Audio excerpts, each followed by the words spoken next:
Today is especially emotional for us.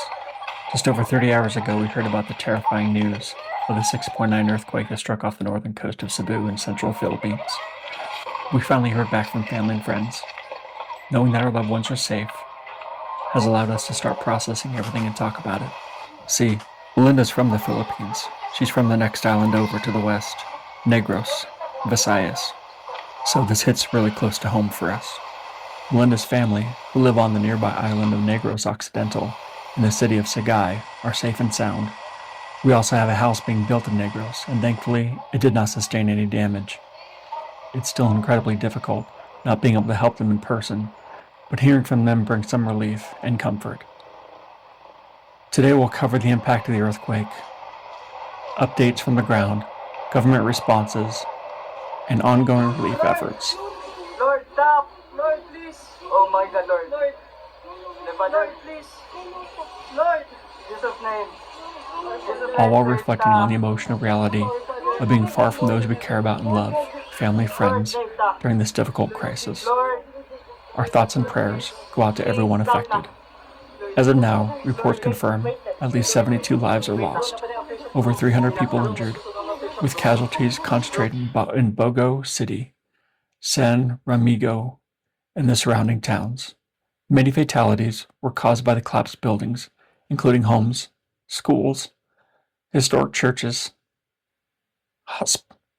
Hospitals in Bogo were overwhelmed, forcing medical staff to treat the injured outdoors. Infrastructure damage is widespread, power lines down, roads blocked, and bridges damaged. Commercial establishments, including shopping malls, reported fires. Living here in Bangkok, it's heartbreaking to watch the devastation unfold and know that my girlfriend's family is safe. Though safe, we cannot escape the anxiety of not being able to help neighbors and friends who may be affected. Residents described the scene as chaos and fear. One local shop owner in San Ramigo said, "The ground shook like never before. We ran out of the house with everything falling around us. It was terrifying." Others reported landslides, burying homes along the hillsides. Sorry, I had to take a little break there. Emergency responders, including the Philippine Red Cross and local fire volunteers, are rescuing trapped individuals and assisting with first aid. Evacuation centers have been set up for families whose homes are unsafe. From Bangkok, I feel the helplessness of not being able to step in, hug my girlfriend's family, or help rescue operations full hand. We can only pray and provide what support we can remotely. I just hope the Philippine government has mobilized agencies to respond. Roads are being cleared and infrastructure repairs are underway. Local officials declared a state of calamity in San Ramigo, the nearby towns. The evacuation centers provide temporary shelter. Here in Bangkok, it's a strange mix of relief and frustration. Relief that my loved ones are safe, but frustration that we cannot physically help or bring them comfort. All we can do is follow the updates, communicate consistently, and hope that relief reaches every affected family quickly. Despite the tragedy, communities are showing resilience. Volunteers, NGOs, and faith-based organizations are coordinating relief, while international aid agencies have pledged support. Social media is helping residents share updates and coordinate help. Being so far away, it's hard not to feel helpless, even though we try to assist by sending funds or contacting them with resources. Knowing Melinda's family is safe in Sagay is comforting. But I can't shake the wish that we could be there, on the ground, helping our friends and neighbors cope with the disaster. The 6.9 magnitude earthquake in Cebu has left a profound impact, causing loss of life, damage, and ongoing challenge.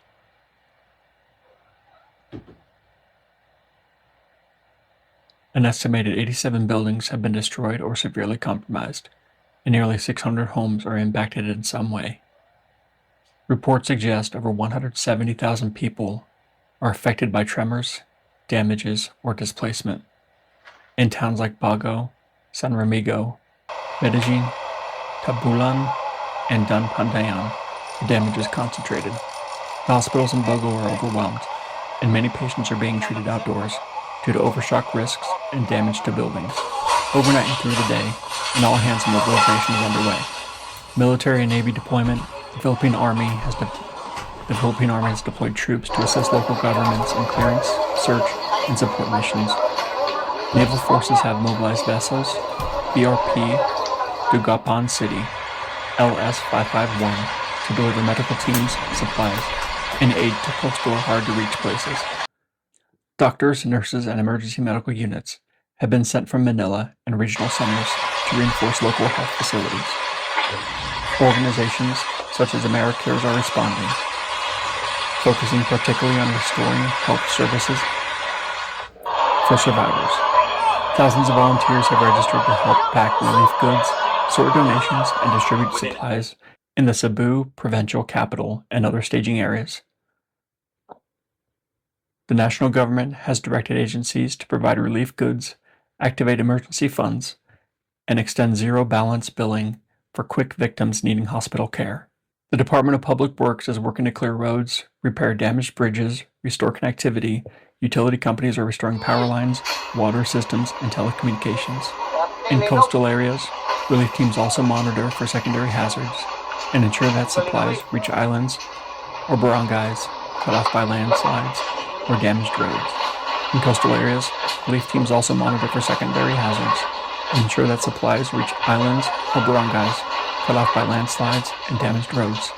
A closer look at one NGO, AmeriCares, announced that it is responding immediately to the crisis, sending teams to ensure critical health services are restored for survivors.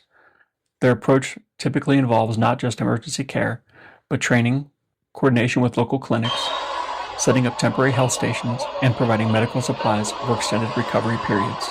In quake-affected zones, health risks from overcrowded shelters, lack of clean water, and injuries left untreated are serious. Ensuring safe medical access and preventing disease outbreaks are priorities. Relief teams are also distributing first aid kits, medicines, and mobile clinics. As relief ramps up, significant challenges still remain. Access and terrain. Many affected barangays are in hilly or coastal terrain, where landslides and road damage block routes.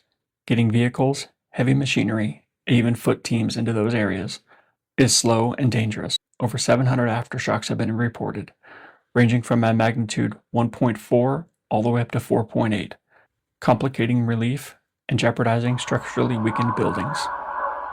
Intermittent rains increase the risk of mudslides or further ground instability, slowing recovery work and making transport difficult. Power outages, disrupted water supplies, and downed telecom lines in towns like Bogo and other municipalities hamper coordination and aid delivery. Hospital clinics are overwhelmed. Ensuring relief goods reach the right places, avoiding duplication, and preventing waste requires strong coordination between national agencies, local governments, NGOs, and volunteers. While the tsunami threats passed, authorities continue monitoring aftershocks and other hazards. It's a painful reminder how far away loved ones can be during a crisis. Melinda's family in Sagay is safe, and our family in Negros is unharmed. But our hearts remain with everyone facing the danger and uncertainty. We wish we could be there to help, comfort, and support them. Our thoughts and prayers are with all affected. Stay safe, and please follow official guidelines and all local authorities. Our prayers and thoughts are with you, always. In towns across Cebu, stories of heroism, loss, and resilience are emerging. In towns across Cebu,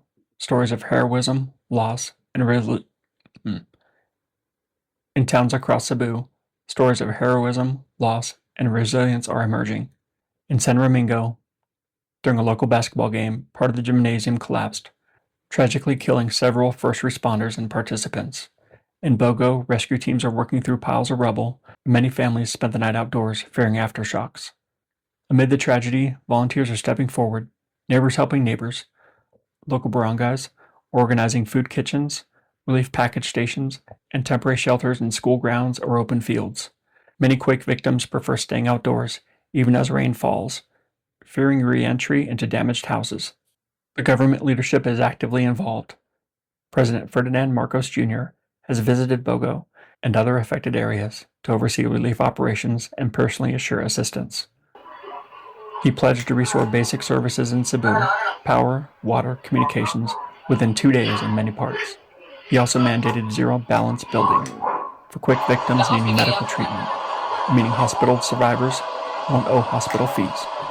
The National Disaster Risk Reduction and Management Council continues to issue situational reports and coordinate agencies.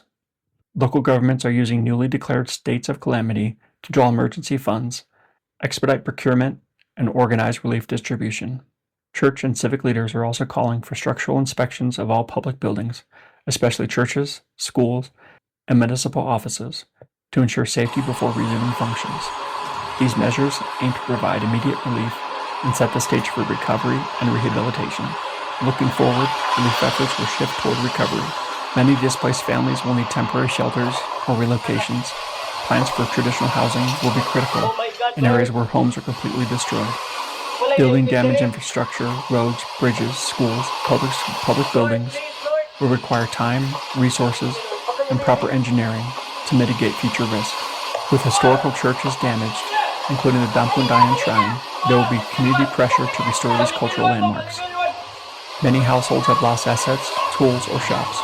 Rehabilitation efforts will include livelihood grants, financial aid, and job programs. Trauma from the quake, loss of loved ones, and displacement will require counseling and special services, especially for children.